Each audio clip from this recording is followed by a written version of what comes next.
The chair now recognizes the gentlelady from North Carolina. Thank you very much, and thank you to all the witnesses for your testimony and for your patience. It's been a long hearing. I think it's very timely that we're discussing threats to freedom of speech and innovation in this committee. I do wish we were talking about what's going on in this country right now, but I don't always get what I wish for. Freedom of speech in this country is under threat. There is no question about it. And we haven't talked about this much, so I'm going to focus on it. The essential American ideal of innovation is also under threat, and it's enshrined in our Constitution, and it's being ignored.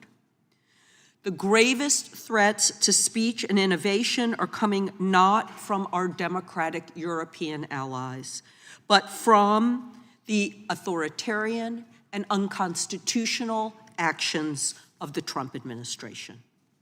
The Trump administration has embarked on a coordinated crackdown of speech on universities across the country. I represent more than 5 universities in the Research Triangle area. I've seen it. The administration illegally froze billions of dollars in federal research grants, affecting not just people's health and safety, which is what they were for in the first place, but the economies of places like North Carolina. They forced the resignation of university presidents they don't like, and they threatened to strip universities of patents for discoveries made in their labs. Unprecedented. This administration has also refused to restore these important grants, which fund research for everything from breast cancer to infant mortality, unless the schools allow the government to exert control over faculty hiring, academic programs, and student admissions.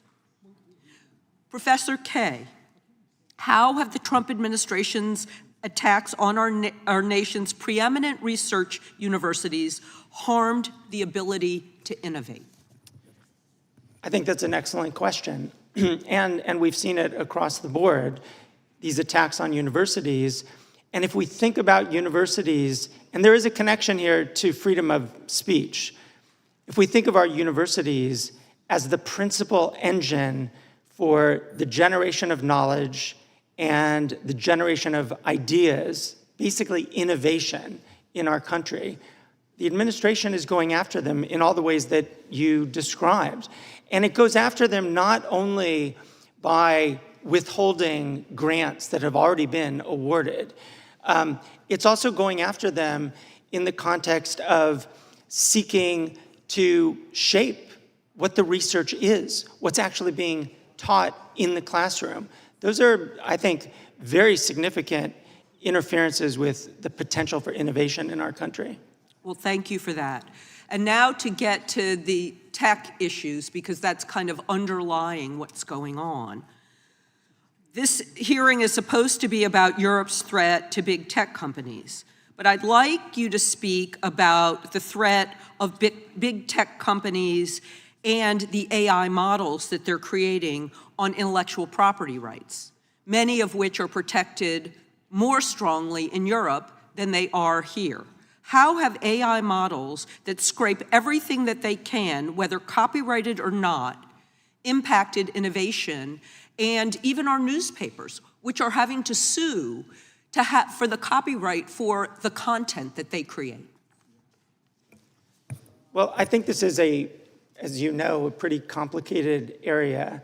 But I would highlight, just to bring it to European regulation for a moment, whereas the United States has not really gone very far down the path of legislating in this area and finding ways to boost AI's potential for democratic and freedom of expression purposes, Europe has actually adopted an AI Act, which, again, we might not agree with all of its particulars, but it's aiming to harness the power of AI for democratic purposes and to ensure that AI doesn't have this negative impact on fundamental rights. I think that's an approach that that we can learn from, actually, and that we haven't so far.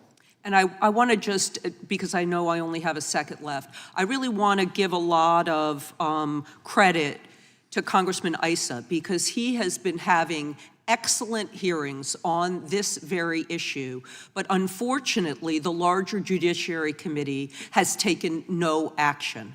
And so I would encourage the larger Judiciary Committee to follow Congressman Issa's lead about protecting our creators. Thank you, and I yield back. Thank you, Representative Ross. The chair now recognizes the gentleman from South Carolina.